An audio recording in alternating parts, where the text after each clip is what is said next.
أما بعد فأعوذ بالله من الشيطان الرجيم بسم الله الرحمن الرحيم لقد كان لكم في رسول الله أسوة حسنة صدق الله العظيم. میرے محترم بزرگوں، دوستوں اور عزیز ساتھیوں اور اسٹیج پر رونق افروز علماء کرام اور اساتذہ کرام، در حقیقت جو ناظم صاحب نے آپ کے سامنے بیان کیا وہ کچھ میری بساط سے زیادہ تعریف بیان کی. میں اس لائق نہیں ہوں. ہاں الحمدللہ اساتذہ اکرام کے فیض سے اور آپ کی دعاؤں سے اللہ رب العزت نے اس دین کی خدمت کا موقع عنایت فرمایا. میرے محترم بزرگوں، دوستوں اور عزیز ساتھیوں، آج یہ جلسہ منعقد کیا گیا ہے. اس کا مقصد اصلاح معاشرہ ہے، یعنی ہماری سماجی غلطیوں کی اصلاح کرنا، ان کو درست کرنا اور صحیح راستہ چن کر ان پر چلنا ہمارا عین مقصد ہے. اگر ہر دل سے بات کو سنیں گے اور سن کر اس کو گانٹھ باندھ کر پوری زندگی میں اس پر اطاعت کریں گے تو میرے دوستو ہماری یہ زندگی خوشگوار بنے گی اور کامیابی کا ضامن بنے گی. اگر ہم نے یوں ہی جلسہ گاہ کے اندر آئے اور سیر و تفریح کے طور پر ہم نے جلسے کو سنا کہ کون مقرر اچھی تقریر کرتا ہے اور کس کا انداز عمدہ ہے، صرف اسی پر نظر پڑی یا کس نے اچھی نعت پڑھی، کس کی آواز سریلی تھی، کس کی آواز میں ساؤنڈ تھا، اگر ان باتوں کو منحصر رکھا، اپنے ذہن کے اندر رکھا تو میرے دوستو یہ اجتماع اور یہ سردی کے ماحول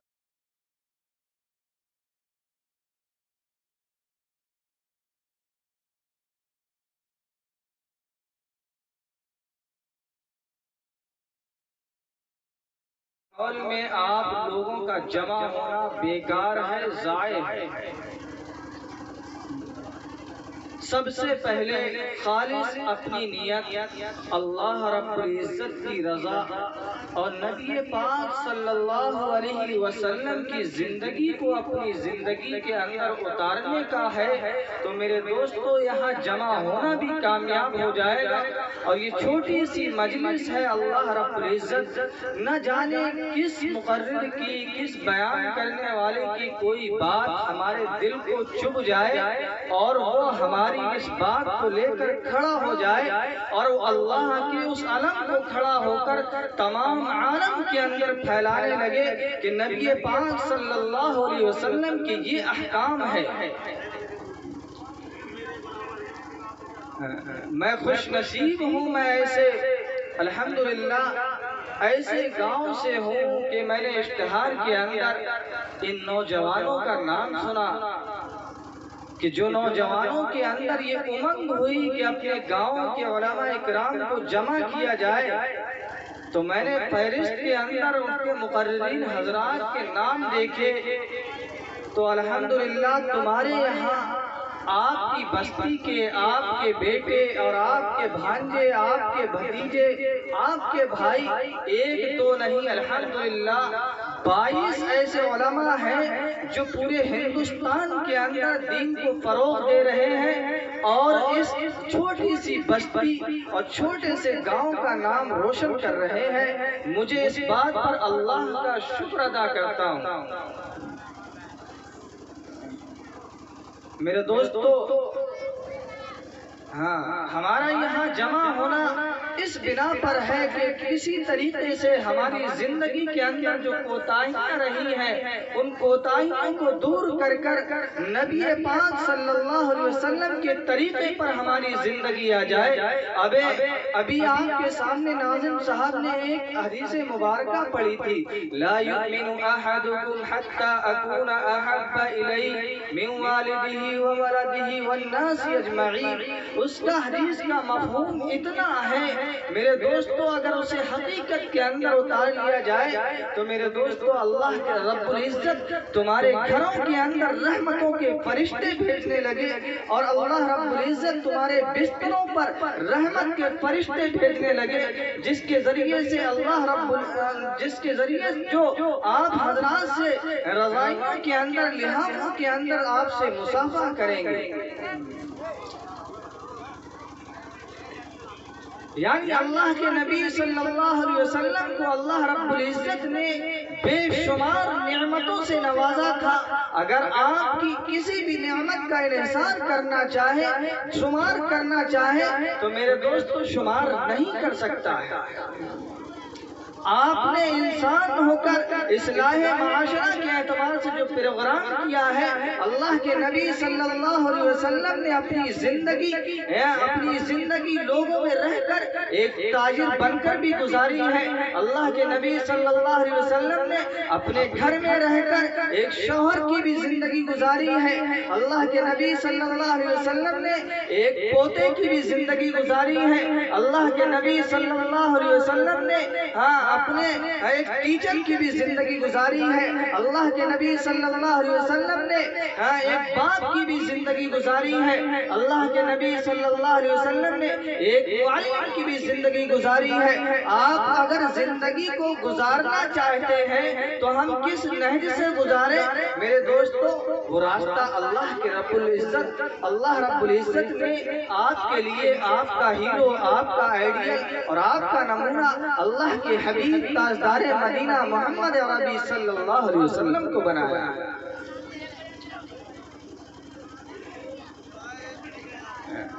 باپ تھے تو کس حیثیت سے تھے، بیٹوں کا کیا حقوق ہے، بیٹوں کو کس طریقے سے رکھا جائے گا، بیٹیوں کو کیا دیا جائے گا، بیٹوں کے ساتھ بیٹیوں کے ساتھ کیا برتاؤ کیا جائے گا، اس پہلو کو دیکھیے۔ اللہ کے نبی صلی اللہ علیہ وسلم کی سیرت آپ کو راستہ بتلائے گی۔ اسی کو اللہ رب العزت نے ارشاد فرمایا، لَقَدْ كَانَ لَكُمْ فِي رَسُولِ اللَّهِ أُسْوَةٌ حَسَنَةٌ، کہ اے لوگوں تمہارے لیے تمہارا آئیڈیل اور تمہارا نمونہ اور تمہارا ہیرو اللہ کے نبی صلی اللہ علیہ وسلم کی زندگی ہے۔ ہم تجارت کرتے ہیں، تاجر بنتے ہیں، کیا مشہور ہے ہمارے اس میں، ہمارے معاشرے کے اندر مشہور ہے کہ اگر جھوٹ نہ بولو تو تاجر نہیں سکسیز ہوگا، فیل ہو جائے گا۔ میرے دوستو یہ سوچ اللہ کے نبی صلی اللہ علیہ وسلم کے طریقے سے ہٹ کر ہے، اللہ کے نبی صلی اللہ علیہ وسلم کی زندگی سے ہٹ کر کے ہے۔ اللہ کے نبی صلی اللہ علیہ وسلم نے ارشاد فرمایا، الصدق یحیی والکذب یہلک، کہ سچائی انسان کو نجات دلاتی ہے اور جھوٹ ہلاکت میں ڈالتا ہے۔ اور آپ ہمیں یہ میسج دے رہے ہیں اور یہ سندیش پہنچا رہے ہیں کہ اگر ہم جھوٹ نہ بولے تو ہمارا کاروبار ٹھپ ہو جائے گا۔ یہ عقیدہ بنائے ہوئے ہیں، یہ وہم بنائے ہوئے ہیں، یہ میرے دوستو یہ شیطانی وسوسہ ہے۔ اس کا پہلو اللہ کے نبی صلی اللہ علیہ وسلم کے طریقے پر دیکھیے۔ اللہ کے نبی صلی اللہ علیہ وسلم مدینہ کے بازار میں گزر رہے تھے، ایک صحابی رسول گیہوں کا ایک ڈھیر لگائے ہوئے تھے، اور اس گیہوں کے ڈھیر کے اندر اللہ کے نبی صلی اللہ علیہ وسلم نے ہاتھ ڈالا اور ہاتھ ڈال کر تلاش کیا، دیکھا کہ اوپر کچھ اور ہے اور اندر کچھ اور ہے۔ اللہ کے نبی صلی اللہ علیہ وسلم نے کہا کہ یہ نہ کرو، بلکہ اللہ کے نبی صلی اللہ علیہ وسلم نے کہا کہ اس کا سیمپل کو تمام کے تمام مکس کر دو، لینے والے کو بتلاؤ، دھوکہ نہ دو، جھوٹ نہ بولو۔ میرے دوستو لیکن آج ہمارا حال یہ ہے کہ صبح ہوتی ہے تو جھوٹ بولنا شروع کرتے ہیں، اور شام تک نہ جانے کتنی ہماری ایسی جھوٹ ہوتی ہے جس کا کوئی بھی سچائی سے واسطہ نہیں ہوتا، اور ہم جو ہے دعویٰ بھرتے ہیں کہ ہم اللہ کے نبی صلی اللہ علیہ وسلم کو ماننے والے ہیں۔ ہم دعویٰ بھرتے ہیں کہ ہم اللہ کے نبی صلی اللہ علیہ وسلم کو ماننے والے ہیں، لیکن بیوی کا حقوق ادا نہیں کرتے، بیوی کا حقوق ادا نہیں کرتے۔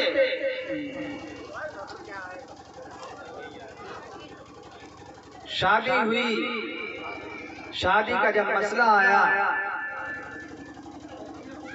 جب سب چیز ساری رسمیں رواج دنیا بھر کے ہونا شروع ہوئے، لاسٹ میں آئے کہاں پر پہنچے؟ نکاح کا پڑھنے کا مقام آیا۔ قاضی صاحب آئے تو قاضی صاحب سے کہا کہ ہمارے خاندان میں ہمیشہ لڑکیوں کا مہر زیادہ سے زیادہ باندھا گیا، لڑکیوں کے مہر کو زیادہ سے زیادہ باندھا گیا ہے، ہمارے یہاں یہ چلن نہیں ہے۔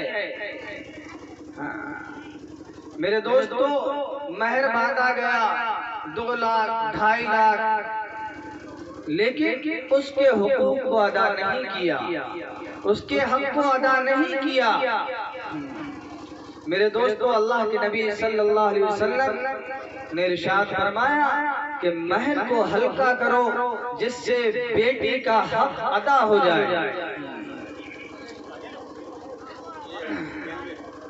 میرے محترم بزرگوں، دوستوں اور عزیز ساتھیوں، ہم نے اللہ کے نبی صلی اللہ علیہ وسلم کا طریقے کو چھوڑ دیا ہے۔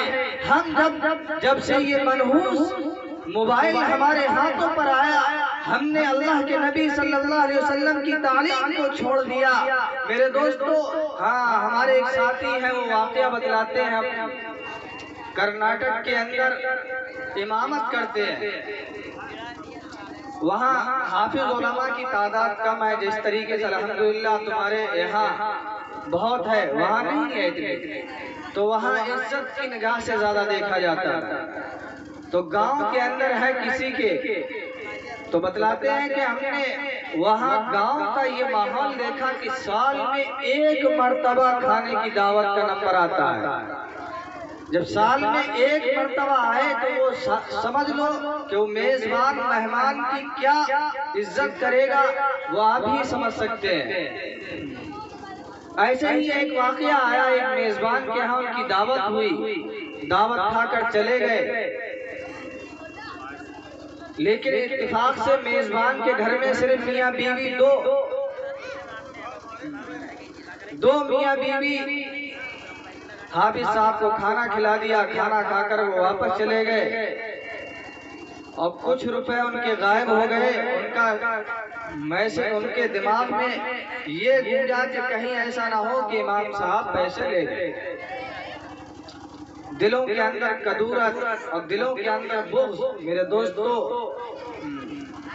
حضرت مولانا حسین احمد مدنی رحمت اللہ علیہ فرماتے ہیں کہ جس شخص نے عالم سے بغض رکھا، جس شخص نے عالم سے بغض رکھا، دل کے اندر اس کی برائی رکھی، اللہ رب العزت اس دل کے اندر رحمت کو نازل نہیں فرماتا۔ یہ بیماری ہمارے اندر ہے۔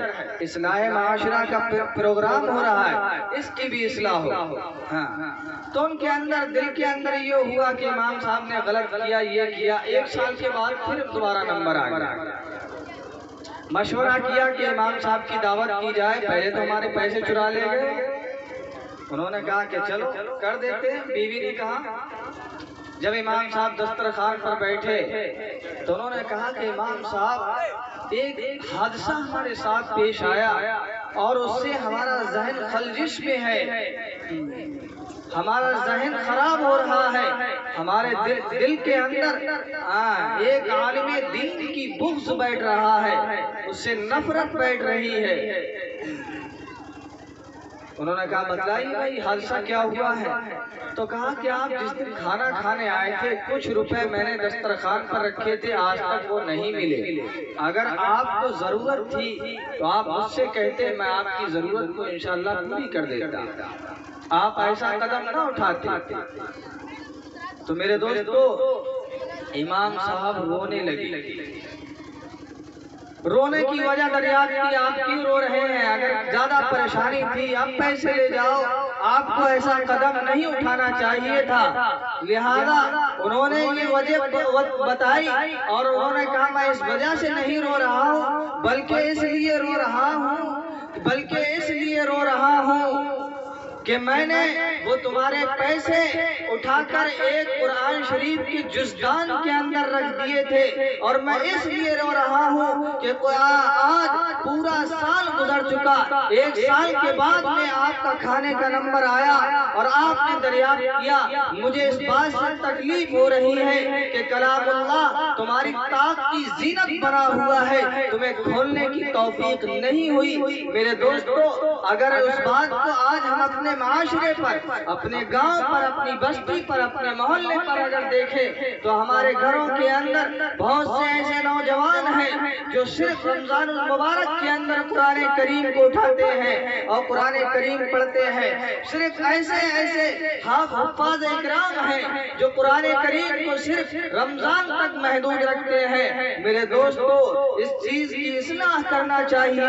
اللہ کے نبی صلی اللہ علیہ وسلم کا یہ اہم پہلو ہے۔ اللہ کے نبی صلی اللہ علیہ وسلم ہمیشہ قرآن کریم کو پڑھتے تھے اور سنتے تھے۔ میرے دوستو آج ہمارا نوجوان صبح بستر سے اٹھتا ہے تو اس کے ہاتھ پر موبائل ہوتا ہے اور وہ موبائل کے ذریعے میں موبائل پر مشغول ہو جاتا ہے اور قرآن کریم کی تلاوت کو چھوڑ دیتا ہے۔ میرے دوستو بہت ہی افسوس کا مقام ہے، اس چیز کی اصلاح کی بہت ہی سخت ضرورت ہے۔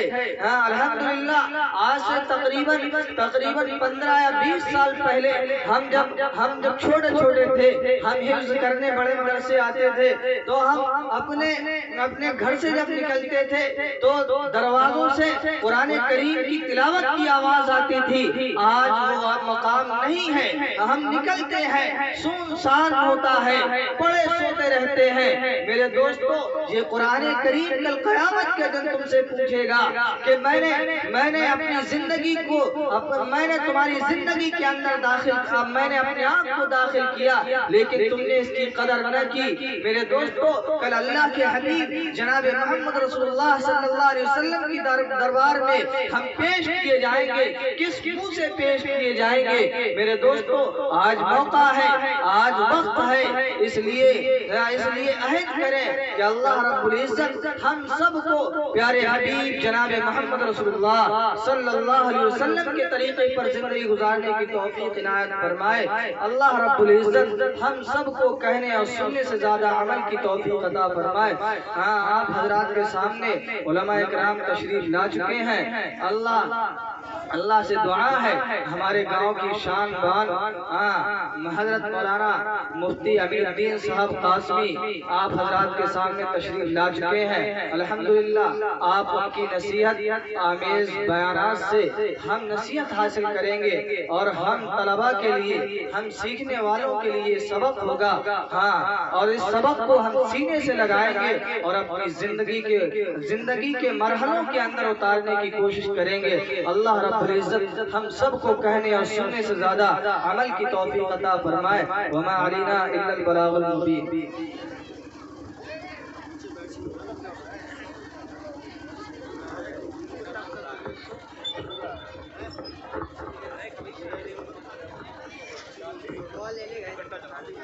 ماشاءاللہ بڑی خوشی اور شادمانی ہو رہی ہے کہ ہمارے اسٹیج پر ہمارے گاؤں کی آن بان شان جناب حضرت اقدس